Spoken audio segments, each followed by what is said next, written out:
So what if Samsung decided once again to have their next Galaxy unpacked a bit closer to the next iPhones?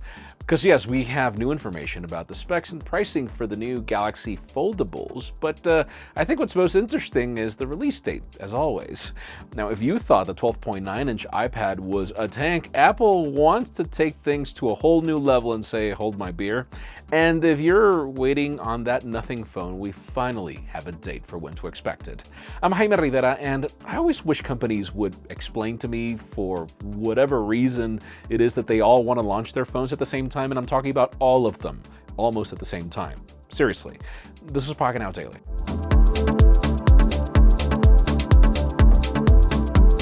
The official news today begin with nothing and that announcement that they were teasing a few days ago, and I still struggle with the company's name.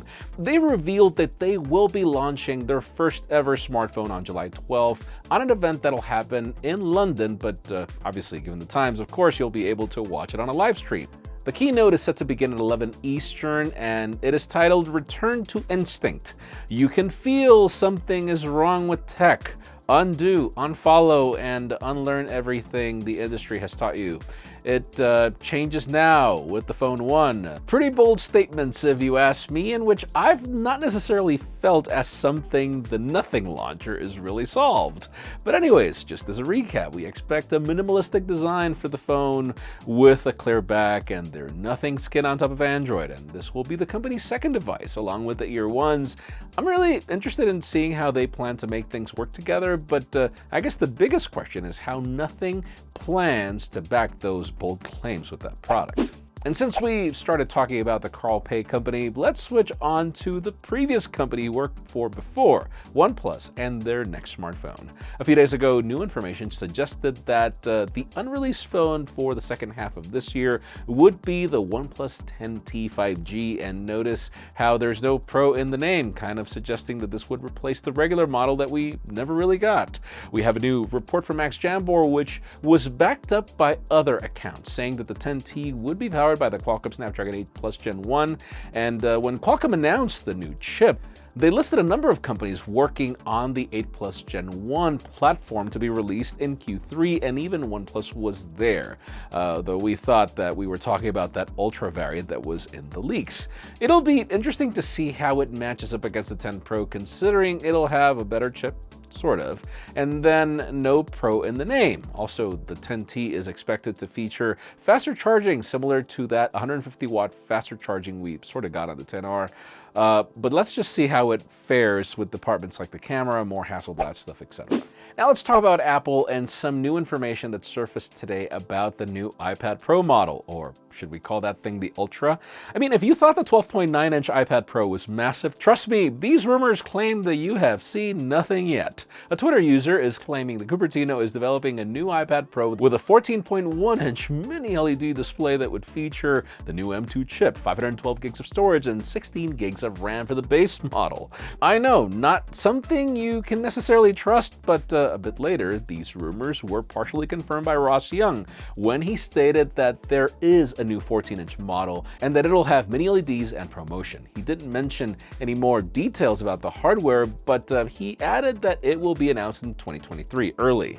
The original tweet also added that we can expect a new 11-inch model with no major changes and a 12.9-inch model with reduced bezels, along with this other hold my beer kind of iPad, all with M2 chips. Now, given the sort of year and a half launch cycle that Apple has been following with iPad Pros, I think it's safe to assume that we will see the regular models that we currently see in updates in the fall and a single launch for the behemoth in the spring of 2023. But I honestly debate who would want the larger tablet, and yet this comes from the guy that just reviewed the Galaxy Tab S8 Ultra a couple of weeks ago. So I think we should call it Ultra or Pro Plus or whatever. And finally, for the hottest news today, let's talk about Samsung and even more leaks about their foldables. I know they're not stopping, but today we get two separate reports that shed shed an interesting bit of light. The first one is about specifications, as it seems the Fold 4 and the Flip 4 will finally arrive with double the storage capacity than the previous models, as a way to cater to consumers who missed that expandable storage promise that Samsung broke years ago. The Galaxy Fold 4 will offer up to 1 terabyte of storage, which makes sense as we've seen that on the S22 Ultra, and it seems the Flip 4 will go up to 512 gigs. Sadly, we don't have information on the starting storage or what the launch price will be, but we do have our concerns as the S22 Ultra drops RAM along with storage to keep the price down. We're hoping that's not the case here, but we'll see. Now, even more interesting is the second report where John Prosser claims to know the dates for their launch. Apparently, Samsung will unveil these foldables on August 10th, which I know follows on the strategy of last year of going a bit later and even closer to the typical iPhone launch of early September. I say closer because the release date will reportedly happen on August 26th, which is just enough time to kill some Cupertino thunder. He also mentions color options for the Fold 4 being Phantom Black, Green, and Beige, with the Flip 4 going Graphite, Bora Purple, Pink Gold, and Blue. Apparently, we might even see a special Lavender edition for the S22 as well. Regardless, in today's question, let us know, how much does launching these foldables before the iPhone matter to you? Does it deter or change your opinion? Because for me, honestly, I'd prefer if they did their own launch time frame without an iPhone to push their importance down. I feel that it actually subtracts and doesn't add, but then again, I'm not the expert at when to launch products. I would really love to know what you think in the comments down below. Friends, again, if you want to get the news earlier, follow us on Pocketnow.com and subscribe to our channel for more videos like this one. You can also follow us on social media, as our extended coverage happens on Instagram, and follow me on my personal handles to see me debate the obvious for every single tech whatever month it is. Please give this video a thumbs up if you like what you saw. I'm Jaime Rivera. Thanks so much for watching. We'll see you tomorrow.